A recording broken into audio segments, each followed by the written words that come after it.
It's July, and if you haven't seen my last video, the short of it is, after almost 19 years of tattooing and living in Atlanta, I need a change. So I put my plan in motion to sell my car, my tattoo studio, and everything else to travel the world and change things up. So my son will be turning 18 at the end of the year, and his plan is to move back in with his mother. So between now and then, I need to sell everything I can, pack and store what's left, and rent out my condo to help fund my travels.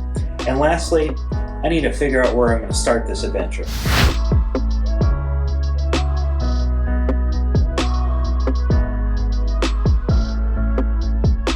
Where to go in the world. So I've been putting a lot of thought on this, on where to start my travel adventures. I've been to Thailand for a couple weeks and would love to go back and explore more of Southeast Asia. I also visit Mexico pretty frequently, and would always wanted to travel from Mexico all the way down Central America.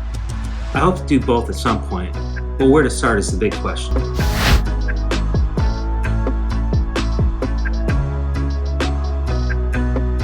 But it's summer, and this month I'm trying to work a little less and play a little more. And for now, I still own a Lamborghini, and I'm about to go for a drive with some friends. Talk to you next month.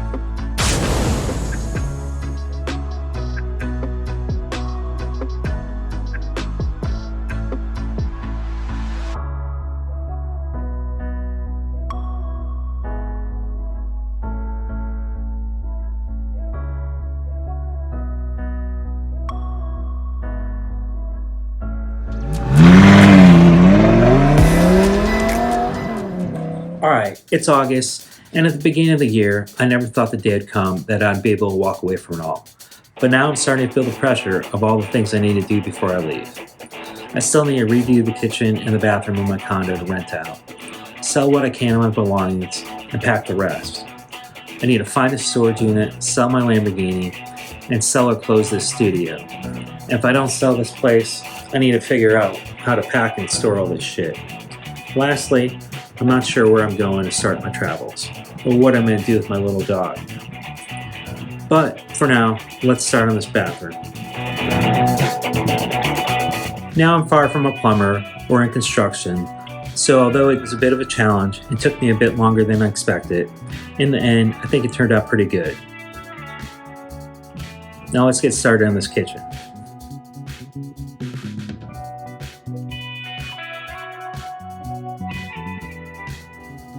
So it's almost the end of the month, and the kitchen may have been better left off to the professionals due to my limited time and experience. I still tattoo 5 or 6 days a week, and I have so much to do by the end of the year. But I think I figured out where to start my first travel adventure. And my first destination is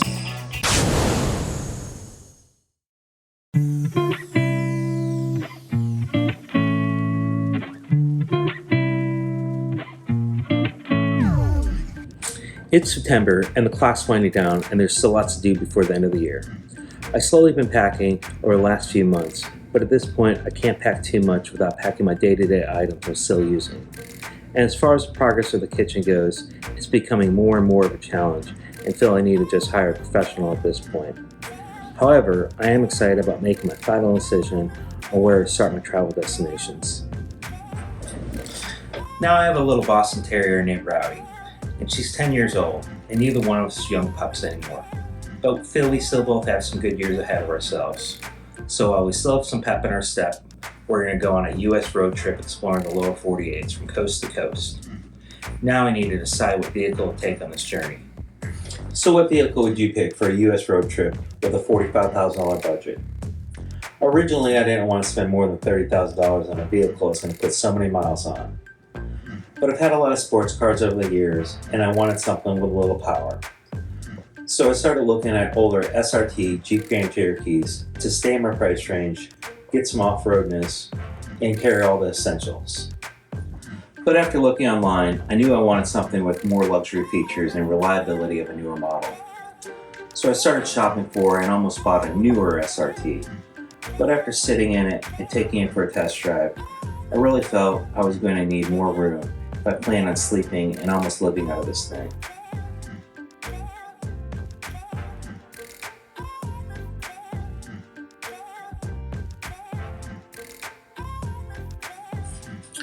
After weeks of looking at all options, from sprinter vans, conversion vans, and even thought about building out a van life van. But the fact is, I hate the styling of vans. I even thought, well, maybe if done upright, I could possibly get one. I mean, the 18 van was cool, right?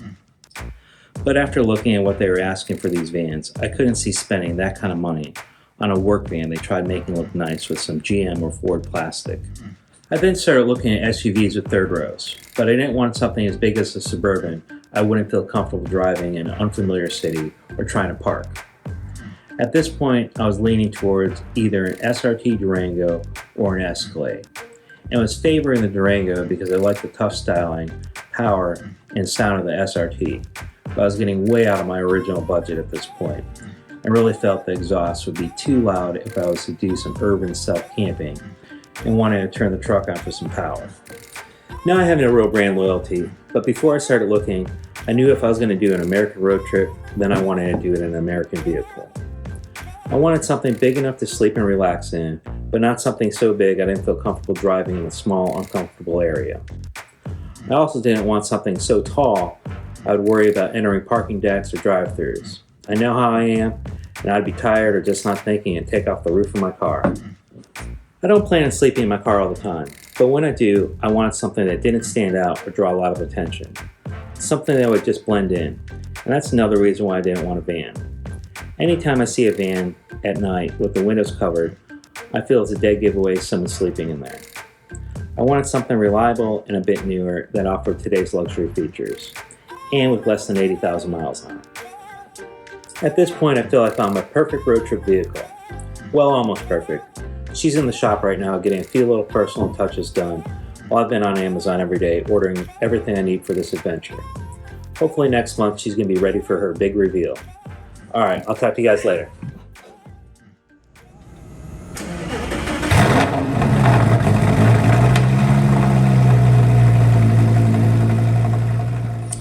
It's October, and I'm a little sad to say last month I sold my Lamborghini. But to pick up my spirits, I went out and bought myself what I like to think is going to be the ultimate road trip vehicle, a 2016 Cadillac Escalade. And to test her out, me and my girl Stephanie took my dog Rowdy on a quick little trip down to Savannah, Georgia, to enjoy the weather, see the sights, and visit a friend of mine who now captains one of the paddle boats that you see going up and down the rivers. Alright, we're here in River Street. We're over here to see my buddy's boat. We're going to go on a riverboat tour. Should be pretty fun. Let's check it out.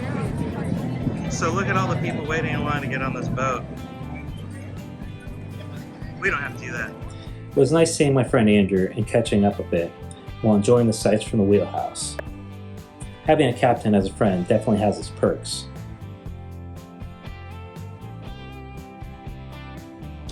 Another thing I'm happy about is back in March I bought my son a car, and I've been egging him on to practice driving and getting his license. With some pressure from me, he finally took and passed his driving test and got his license. I really don't understand why these kids don't want to drive these days. Me and all my friends couldn't wait to drive and have our independence.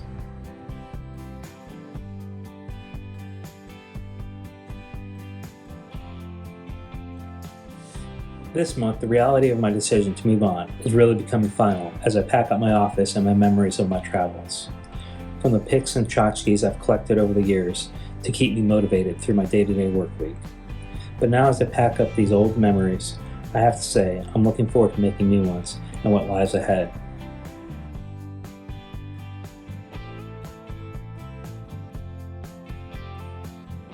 I still have a lot to do. I really need to make a decision on whether to sell or close the shop. I have plenty of interest, but no real serious buyers. And honestly, I don't want to wait out this winter trying to sell the shop. I'd rather just close and head south and enjoy these upcoming winter months. I told myself last year I wouldn't endure another Atlanta winter. But it's a lot of money to walk away from if I don't sell. What would you do? Alright, I'll talk to you next month.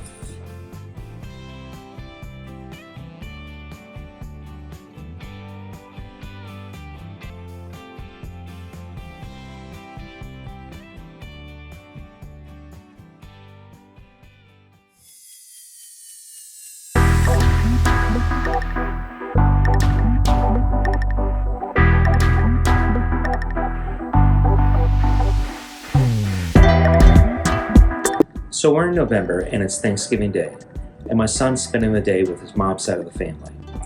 My uncle had an early Thanksgiving with his wife's family. Most of my friends moved or started their own family traditions. So why am I sitting here in Atlanta? It's freezing out. If I'm going to spend the holidays alone, I might as well do it in a warm tropical place of my liking.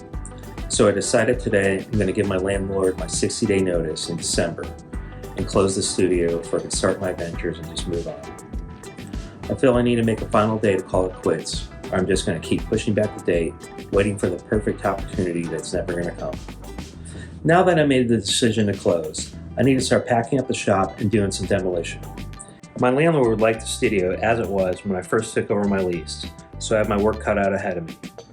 As I mentioned last month, I plan on doing a US road trip with my dog Rowdy, but since I'm retiring in February and the weather's still going to be nasty out, I think I may fly down to Mexico for a few weeks and just relax in an all-inclusive resort and do nothing, while gathering my thoughts and figuring out what's next. Let's see what happens. I'll talk to you next month.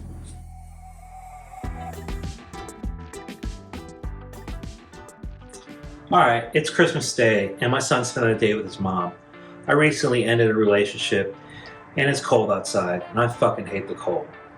So although it's been challenging to make the decision to close my studio and start fresh, I feel I'm not missing anything here and looking forward to what adventures lie ahead.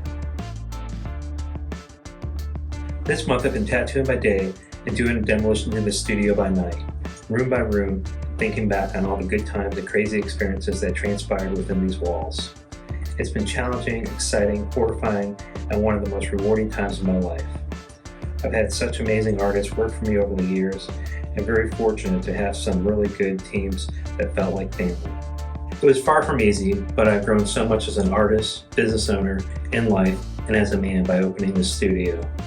And for as grim as it looks, I can say I have no regrets as far as how this chapter of my life has played out, because of who I am today because of this studio.